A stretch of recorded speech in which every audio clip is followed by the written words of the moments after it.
Assalamualaikum warahmatullahi wabarakatuh. Selamat sore. Saya izin share screen akan menjelaskan pertemuan ketiga dari materi perkuliahan kelas observasi dan wawancara. Eh, untuk secara spesifik topiknya tentang metode dan kode etik asesmen psikologi. Baik, materinya sudah di-upload dan berikut sekilas penjelasannya. Baik, di awal kita akan membahas terkait dengan metode asesmen psikologi. Seperti yang telah dibahas di beberapa pertemuan sebelumnya, secara umum metode asesmen yang sering digunakan di psikologi utamanya adalah wawancara, observasi, dan juga tes psikologi. Nah, kita akan membahas wawancara. Secara umum, wawancara itu adalah satu metode yang mendasarkan diri pada laporan verbal. Jadi ada proses tanya jawab seperti itu ya, dan juga ada tujuannya di situ, dan yang pasti ada aktivitas verbal. Ya, ada tanya jawab secara verbal, walaupun nanti gestur komunikasi nonverbalnya juga ditangkap melalui observasi. Nah, di sini ada hubungan langsung antara interviewer dan interviewee, baik secara daring maupun luring. Secara umum, positifnya itu adalah data yang didapat bisa sangat kaya dari wawancara, seperti itu ya. Misalnya datanya akan sangat banyak, dan ketika di tengah perjalanan wawancara, misalnya ada hal-hal yang bisa digali lebih dalam, itu memungkinkan dapat informasi yang lebih banyak. Itu adalah keuntungan dari wawancara. Namun dari aspek keterbatasannya adalah pelaksananya harus benar-benar ahli. Karena kalau misalnya secara umum tidak menguasai teori atau aspek atau misalnya variabel yang digunakan untuk wawancara, ya, atau misalnya tujuan wawancaranya kita nggak terlalu oke, atau misal pun sebagai seorang asesor, kemampuan kita untuk wawancara misalnya tidak terlalu ahli, itu nanti juga mempengaruhi hasilnya. Seperti itu. Terus kemudian juga biayanya relatif tinggi, karena biasanya memakan waktu yang relatif lebih lama. Terus kemudian biasanya untuk biaya baik asesornya maupun asesinya atau interviewnya itu lebih makan biaya biasanya. Kalau misalnya penelitian kuantitatif gitu ya, misalnya sebagai kuesioner itu biasanya kan lebih relatif lebih murah. Nah, kemudian waktu yang diperlukan juga durasinya lebih panjang gitu. Bisa jadi kita dari awal ngeset gitu ya, wawancaranya hanya 1 jam. Tapi biasanya sangat tergantung dari tipe interviewnya. Bisa jadi ada yang bisa lebih cepat atau bahkan jauh lebih lama. Seperti itu. Nah, jenis wawancara sendiri ada bermacam-macam. Nanti secara spesifik detailnya akan lebih banyak dibahas eh, di saat setelah UTS kalau nggak salah. Jadi nanti setelah topik observasi nanti baru akan wawancara. Tapi secara umum gambarannya wawancara itu ada 3 tipe. Ada wawancara terstruktur. Kalau terstruktur ini cenderung formal dan kaku gitu ya. Jadi ada daftar pertanyaan.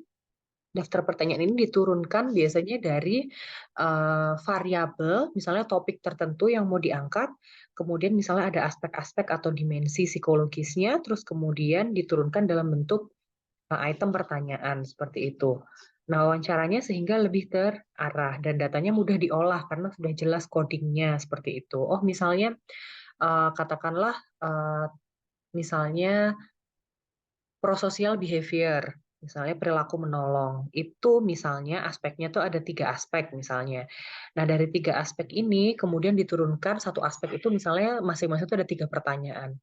Nah, nanti codingnya, oh apakah misalnya tipe prososialnya dia tuh lebih mengarah ke aspek yang 1, 2, atau 3, itu dilihat dari coding-codingnya misalnya, sehingga untuk proses pengolahannya jadi lebih mudah karena sudah sangat terstruktur. Nah, kalau kemudian ada lagi wawancara tidak terstruktur, biasanya juga ada guideline tapi cenderung bebas. Jadi, kalaupun topiknya meluas itu sangat tidak masalah gitu ya. Jadi sangat rileks.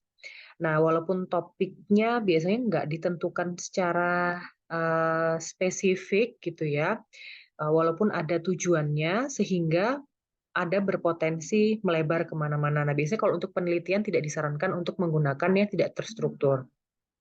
Nah, makanya kalau di psikologi atau di penelitian secara umum, kita akan lebih banyak menggunakan wawancara terstruktur, atau kalau di psikologi lumayan banyak juga menggunakan yang wawancara semi terstruktur. Jadi untuk sistematikanya menggunakan wawancara terstruktur, guideline wawancaranya, kemudian item pertanyaan disesuaikan dengan teori atau variabel yang digunakan gitu ya. Kemudian nanti juga mempengaruhi data yang diolah, tapi karena cenderung kaku, takutnya tidak bisa menggali secara optimal, maka dari itu ditambahkan aspek tertentu sehingga lebih rileks, sehingga masih memungkinkan untuk bertanya di luar dari guideline pertanyaan, tapi tetap nanti karena ada guideline, jadi tetap kembali lagi ke topik gitu ya, sehingga lebih mudah menggunakan semi terstruktur. Jadi gabungan suasananya terkesan tidak terstruktur, bisa ada tambahan pertanyaan atau probing gitu ya, kayak probing itu kayak pertanyaan tambahan menambahkan dari pertanyaan utama ketika misalnya ada yang belum clear atau misalnya untuk konfirmasi dan lain sebagainya. Tapi untuk guideline-nya biar lebih jelas, sistematikanya pakai wawancara terstruktur. Jadi lebih enak pakai yang semi terstruktur biasanya kalau di psikologi lumayan banyak gitu. Nah, ini nanti silakan dibuka ya link YouTube-nya. Intinya ini adalah contoh wawancara di setting, kalau yang di pertama itu di setting klinis. Nah, itu kayak contoh kasus forensik sebenarnya. Jadi mewawancara tersangka kalau nggak salah ya, tersangka pembunuhan. Kemudian yang kedua itu eh, wawancara dalam setting penelitian khususnya di sport psychology gitu. Jadi langkah-langkahnya seperti apa, detailnya itu bisa lihat lebih gamblang yang di link YouTube yang kedua, yang di sport psychology. Apakah ada inform konsennya, membukanya seperti apa, dan lain sebagainya. Baik, kemudian observasi. Secara detail akan lebih banyak dibahas di pertemuan 5 dan selanjutnya ya terkait dengan observasi. Nah, ini ada gambaran umumnya. Observasi adalah proses mengamati. Jadi observe, mengamati gitu ya, mengamati aktivitas individu lain secara sengaja. Jadi memang kita ada tujuan untuk mengobservasi, jadi secara sengaja dan sistematis. Kenapa sistematis? Karena ada guideline-nya gitu ya. Nah, observasi perilaku sebagai dasar informal selama pengadministrasi tes psikologi, tes formal maupun informal, dan juga selama interview.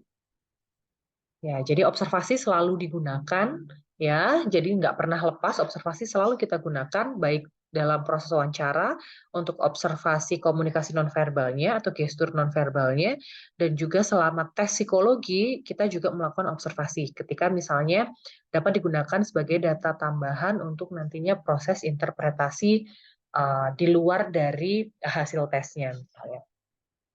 Nah, jenis observasi sendiri ada 3 tipe. Nah, masing-masing ada masing-masing gitu ya. Misalnya berdasarkan keterlibatan observer, ada partisipan observation dan juga non-participan observation. Kalau partisipan berarti kitanya ikut terlibat menjadi bagian dari yang diamati, gitu ya. Kalau non-partisipan kita di luar dari yang diamati, seperti itu.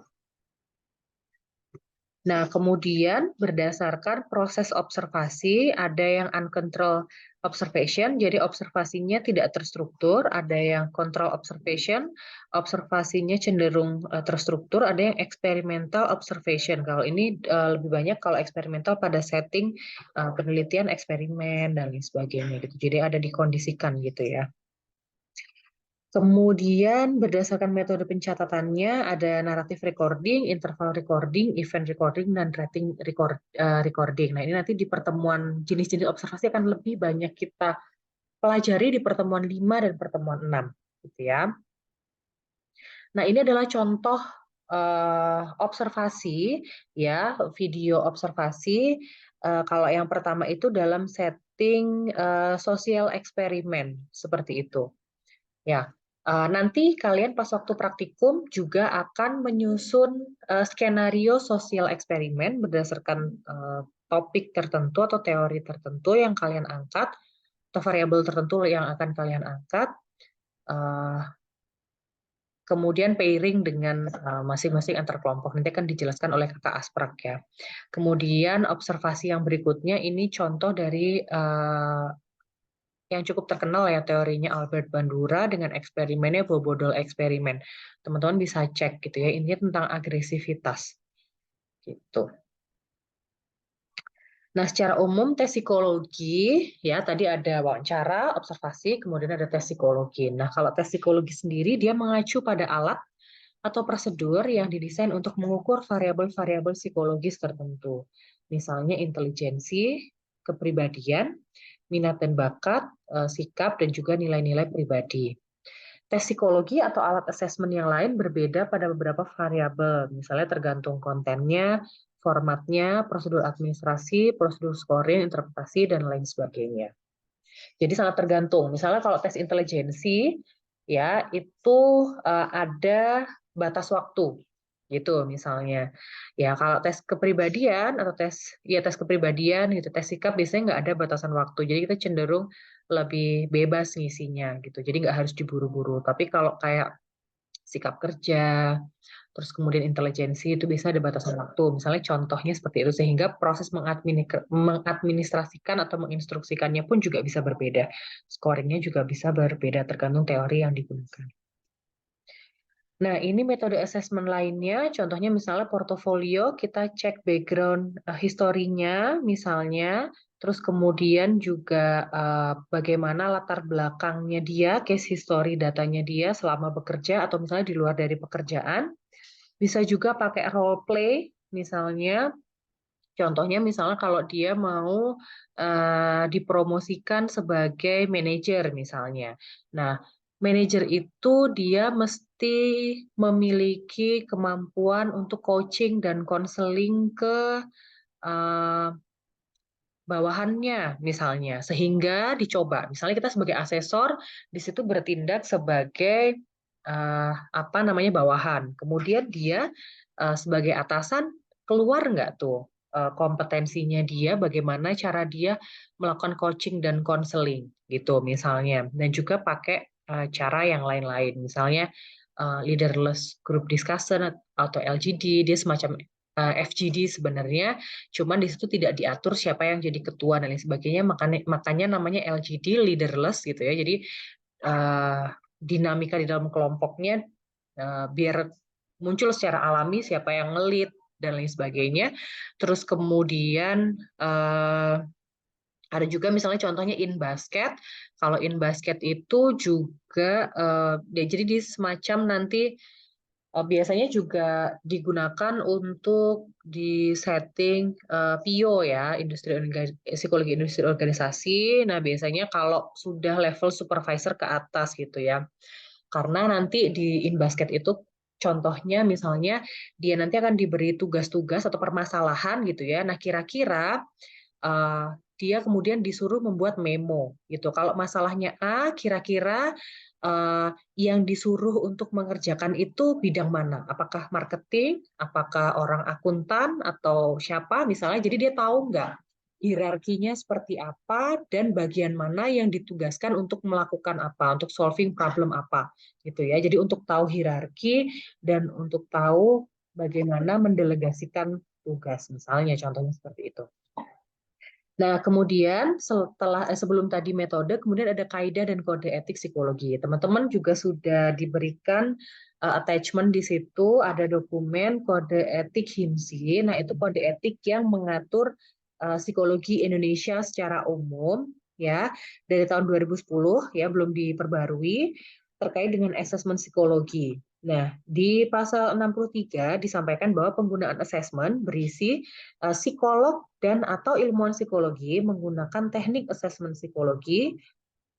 Di dalamnya ada wawancara, observasi, atau pemberian satu atau seperangkat instrumen tes dengan cara tepat, mulai dari proses adaptasi alat tesnya, administrasi, penilaian atau skor, interpretasi untuk tujuan yang jelas, baik dari sisi kewenangan sesuai dengan taraf jenjang pendidikan, kategori dan kompetensi yang disyaratkan, terus kemudian untuk penelitian atau manfaat dan teknik penggunaannya. Di sini teman-teman bisa baca di situ detailnya.